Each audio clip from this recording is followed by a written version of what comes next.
तुम्हें रमोला से मिलने की क्या जरूरत थी पूजा? कम से कम मुझसे पूछ तो लिया होता।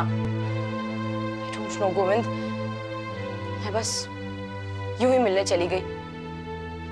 दरअसल तुम्हारी और प्रीति की शादी में मैं इतनी इंटरेस्टेड हूं कि जितने तुम दोनों खुद नहीं हो।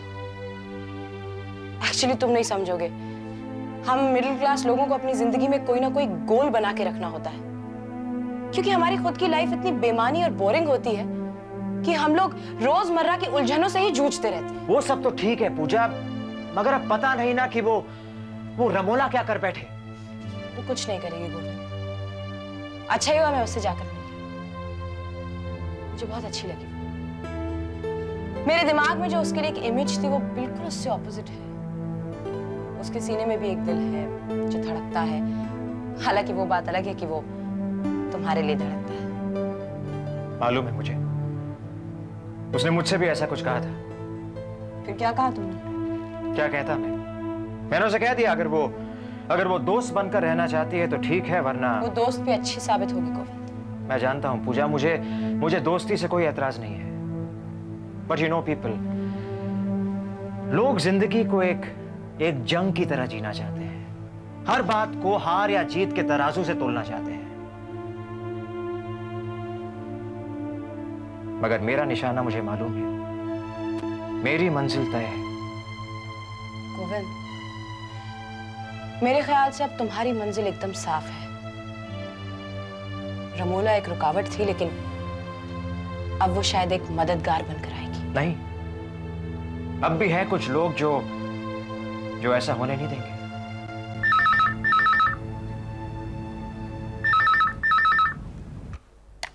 हेलो, मैं लता बोल रही हूँ। तुम्हें किसने कहा था रमोला से मिलने के लिए? किसी ने नहीं, मैंने खुद ही सोचा। तुम्हें तनख्वाह ऑफिस में किस बात के लिए मिलती है? जी, काम करने की। और तुम्हारा काम क्या है? ऑफिस में सब चीजों को। हाँ, और उसे ऑफिस तक ही रहने दो। अगर तुमने दोबारा मेरे घर की तरफ कदम उठाने की कोशिश की तो शायद तुम्हारे साथ ऐसा कुछ हो जाए जिसकी तुमने कभी कल्पना भी नहीं की हो। मुझे ये सब कहना अच्छा नहीं लग रहा, लेकिन इस वक्त मैं इतने गुस्से में हूँ कि अगर तुम मेरे सामने होती ना, I will slap your face। और सुनो, ये तुम्हारी पहली और आखिरी गलती है। इसके बाद तुम्हारे पास कोई गुंजाइश नहीं दूसरी गलती करने के लिए।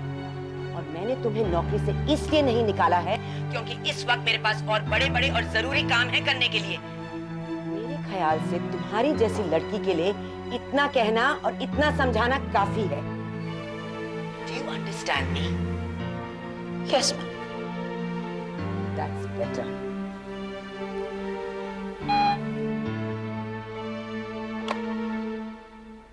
किसका फोन था? वो कुछ नहीं गोविंद, कोई रॉन्ग नंबर था। पूजा, बात क्या है? आंखें तुम्हारी गीली लग रही हैं। कोई बात नहीं गोविंद, इन आंखों को तो बचपन से गीले रहने की आदत है।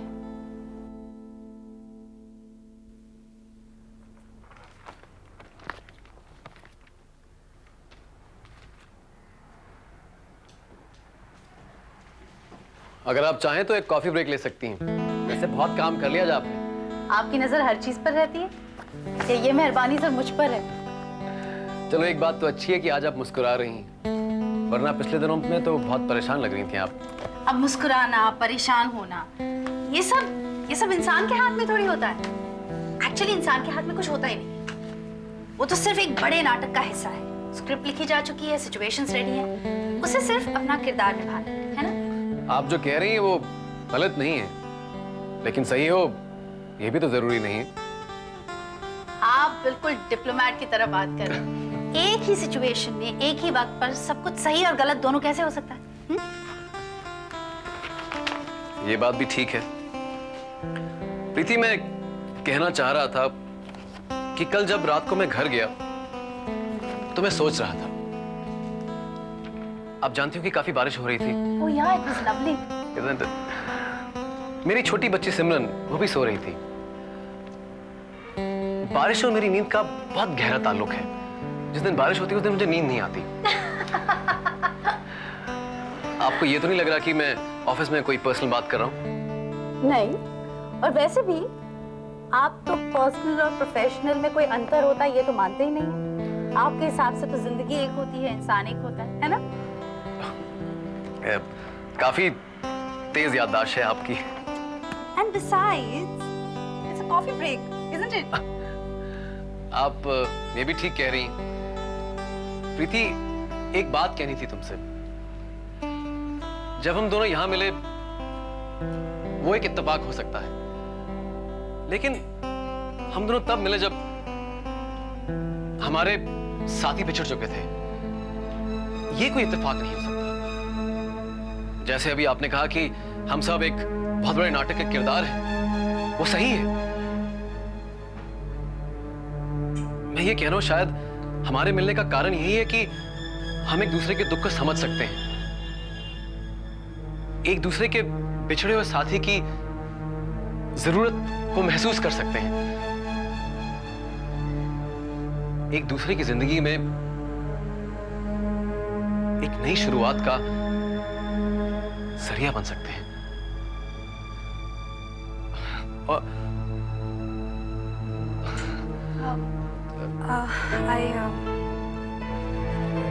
मुझे आपसे कुछ कहना है, अगर आप बुरा तो नहीं मानेंगे? नहीं नहीं, वैसे भी एक कॉफी ब्रेक है। Yeah, and considering the fact that this conversation is not official at all, आप ये कहना चाहते हैं कि दो लोग जो किसी न किसी को खो चुके हों, जैसे आपने अपनी बीवी को खोया है और मैं गोविंद को खो चुकी हूँ। That's what you think? Yeah. वो दो लोग जिन्होंने किसी न किसी को खोया हो, वो खोए खोए अगर एक दूसरे को पालें तो शायद खोने का एहसास कम हो जाएगा। नहीं, और ये ख्याल आपको कल रात को आया जब आप अकेले थे, बारिश हो रही थी, सिमरन आपकी बेटी सो चुकी थी और आपको एक साथी की कमी महसूस हो रही थी, और तब आपको अपनी बीवी का ख्याल आया। जी। और फिर आपने सोचा कि आपकी बीवी तो आपके पास लौट कर आ नहीं सकती, तो इसलिए आप उसका रिप्लेसमेंट ढूंढने लग गए। नहीं प्रीति, ऐसी बात नहीं है। Can you just let me complete what I'm saying? और उस वक्त आपको मेरा ख्याल इसलिए आया क्योंकि आपको लगा कि मैं गोविंद से अलग हो चुकी हूँ और इसलिए मैं अवेलेबल हूँ। मैं एक छोड़ी हुई गर्लफ्रेंड हूँ, प्रेमिका हूँ, मेरा भी कोई बॉयफ्रेंड नहीं है, मेरा भी कोई साथी नहीं है, इसलिए मैं भी शायद एक साथी की खोज में निकली हुई हूँ। और इसीलिए आपने I don't believe you did that to me right now. Just let me say what I want to. आप बहुत ही आम इंसान हैं। पहली बार जब मैं आपको मिली थी तब मैं आपसे इम्प्रेस हो चुकी थी। दूसरी बार आप मेरी जाती जिंदगी में अपना कदम बढ़ाने की कोशिश कर रहे थे और आज तीसरी बार आप मुझे प्रपोज कर रहे हैं। Because आपको एक साथी की कमी महसूस होती है, आपको एक साथी की जरूरत है, आप अपने साथी को रिप्लेस करना चाहते हैं, लेकिन I don't need to replace anyone in my life.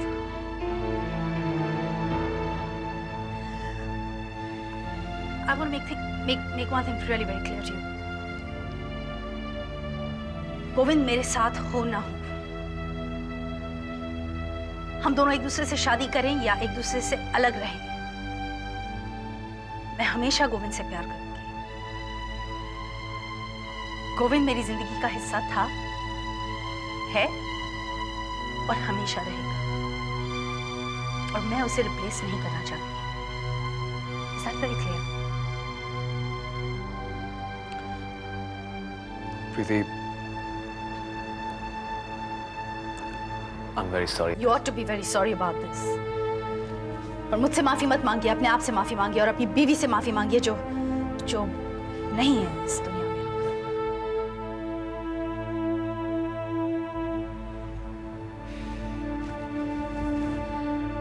अगर ये मेरा कैबिन नहीं होता तो मैं यहाँ से चली जाती।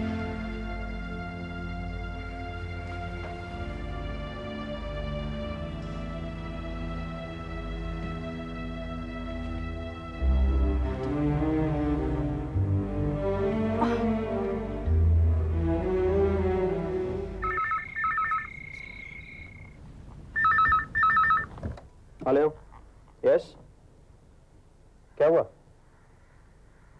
व्हाट? पुलिस स्टेशन में? नहीं, इस तरह के काफी फ्रॉड के केस आ रहे हैं इन दिनों। नया धंधा चालू कर रखा है इन लोगों ने। इसका भी डिपॉजिट ले लो और उसका भी डिपॉजिट ले लो और दोनों को ढकेल दो एक ही फ्लैट में, लड़े मरे दोनों। ये लोग ये नहीं सोचते हैं कि जो आदमी किराए का मकान लेता है वो कितनी मेहनत से पैसा लाता है डिपॉजिट के लिए। इंस्पेक्टर साहब, पता नहीं कैसे फंस गया ये। दलाली तो धंधा भी नहीं है इसका। ये नई जनरेशन के हैं, जल्दी से अमीर बन जाना चाहते हैं। 2-4 महीना जेल में रहेंगे तो सब कुछ समझ में आ जाएगा। तो वो 4 महीने इंस्पेक्टर साहब, देखिए आप। देखने का काम अब मेरा नहीं रह गया है। जो कुछ देखना होगा वो कोर्ट देखेगी। पूजा, क्या हुआ? गोविंद, वो निखिल ने किसी आदमी के साथ मिलकर ब्रोकरेज का धंधा शुरू कर लिया था, हम लोगों को बिना बताए, और वो दूसरा आदमी सारे पैसे लेकर फरार हो गया है और सारा इल्जाम निखिल पर आ गया है। अच्छा, मैं जरा बात करता हूँ उससे। क्या हुआ? शर्मा जी ने मुझे धोखा दिया। उन्होंने मुझे कहा कि उन दोनों लोगों से पैसे ले लो। मुझे लगा अलग अलग मकान की बात है। मुझे क्या मालूम था कि दोनों को एक ही फ्लैट दे देंगे। और जब पैसे वापस देने की बात आई तो शर्मा जी गायब थे वहां से। लेकिन 60,000 का दावा तो तुझी पर हुआ है ना? तो इसमें मेरा क्या कसूर है? अरे और किसका कसूर है? तुमको इस धंधे में पड़ने की जरूरत ही क्या थी? सारी जरूरतें तो तुम्हारी हम लोग पूरी कर ही देते हैं। इतने भी गए गुजरे नहीं कि तुम्हें पढ़ा ना सके, और तुम इस तरह की मुसीबत में फंस जाते हो और हम सबको परेशान करते हो। सब कुछ भाग्य का खेल है बेटा, सब कुछ भाग्य का खेल है। खुद ले जाते सितारे उस तरफ कि चल मेरे साथ और गिर खाई में। जो कुछ भाग्य में लिखा है ना वो भोगना पड़ता है, सब कुछ भोगना पड़ता है बेटा। पापा प्लीज, इसमें भाग्य का कोई कसूर नहीं। जो कुछ भी कसूर है वो इसका है। पूजा, एक मिनट, मैं हैंडल करता हूँ। इंस्पेक्टर साहब, जरूरत क्या थी तुझे उसका? इंस्पेक्टर साहब, डिपॉजिट किसका है? इन भाई साहब का पूरे 60,000 का कपड़ा है।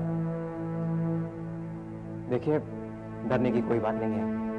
आप जरा मेरी बात सुनिए। कुछ नहीं सुनेंगे, पैसा चाहिए हमें। देखिए भाई साहब, अगर आप मेरी बात सुनते हैं तो शायद आपको अपने पैसे वापस मिल जाए, वरना उस लड़के को तो जेल होगी, आपको अपने पैसे वापस नहीं मिलने वाले।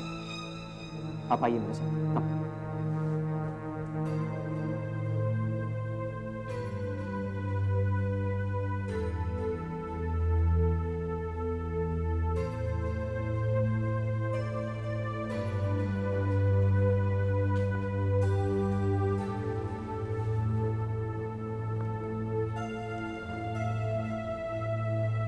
मत करो ये सारी हाथापाई, मत करो ये कोशिशें।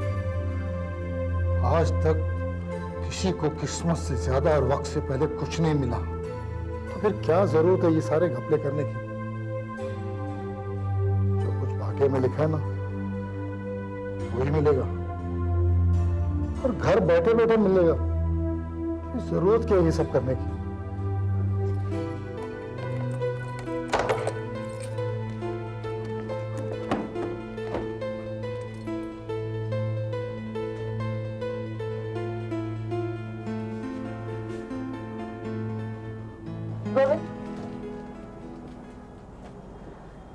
Thank you so much. इसमें थैंक यू की क्या बात है? आज तक हर बात तुम्ही तो मेरे काम आई है। पहली बार मुझे मौका मिला तुम्हारे लिए कुछ करने का। Believe me, the pleasure was all mine. कम।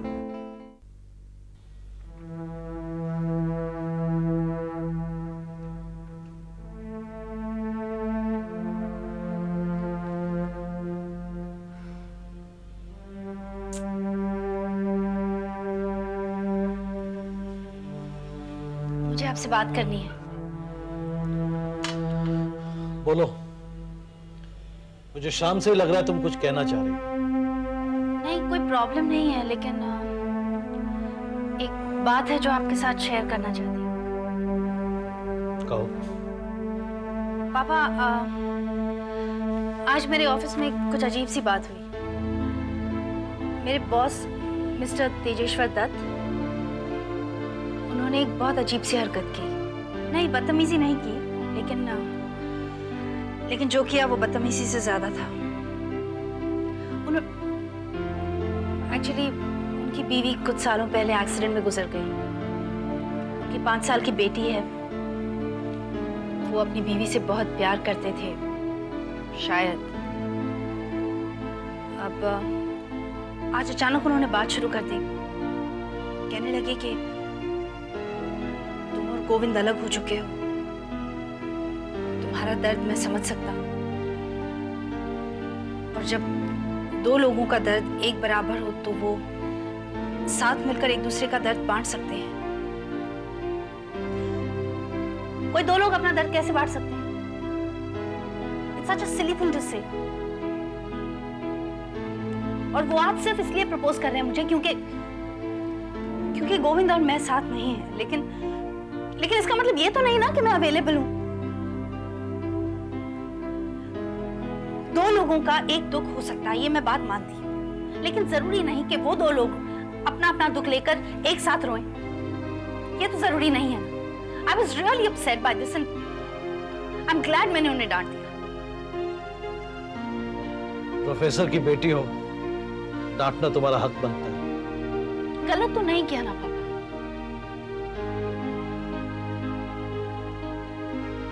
मानो मैं गोविंद के साथ नहीं हूं, लेकिन जिंदगी में कभी उसे बुला पाऊंगी या नहीं, ये मैं नहीं जानती। उन्होंने कैसे तय कर लिया? और अगर अपनी बीवी से इतना प्यार करते थे तो आज उसे रिप्लेस कैसे कर सकते हैं? तुम जो कह रही हो वो सही है, लेकिन तुम दोनों की यादों में एक फर्क है जिस पर तुमने गौर नहीं किया। तुम्हारी और गोविंद की जुदाई में एक मिलने की उम्मीद बाकी है, लेकिन मिस्टर तेजेश्वर दत्त और उनकी पत्नी हमेशा के लिए जुदा हो चुके हैं।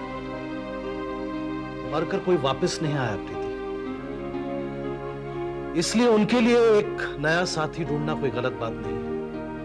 लेकिन हाँ, वो साथी तुम हो सकती हो, ये सोचने में उन्होंने गलती की। लेकिन फिर भी उन्हें तुम्हें इस तरह डांटना नहीं चाहिए था। क्यों? अरे भाई, एक प्रस्ताव रखा था तुम्हारे सामने, एक प्रपोजल दिया था, तुम इनकार कर देती। हाँ तो वही तो किया मैंने। इस तरह डांट कर। गुस्सा आ गया था। शायद गुस्सा उन पर नहीं आया था, किसी और पर आया था, लेकिन उन पर निकल गया। दीपा को इस घर में होना चाहिए पापा। मुझे उसकी जरूरत महसूस होती है।